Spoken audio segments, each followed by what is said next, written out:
I'm an ICU nurse, retired now, and for 35 years I was lifting, pulling, tugging patients. It just wasn't Martha Core's job that took a toll.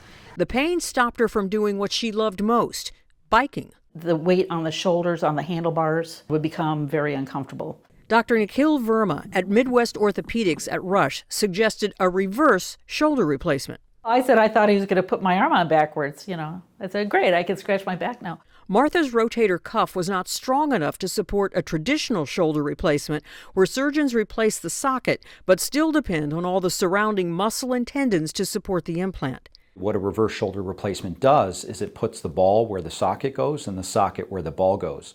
And what that does is it allows the shoulder to become a constrained joint so that the big muscles on the side of your shoulder are now able to substitute for the rotator cuff. Recovery is quicker and results better. So if we had done a traditional replacement, we probably wouldn't have seen the same range of motion recovery and functional recovery that we saw with a reverse replacement. Well, I can do this.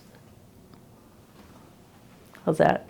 It feels very much so now a part of me. I don't even know it's there. And now Martha is back on her bike, ready to roll. I'm Marty Salt reporting.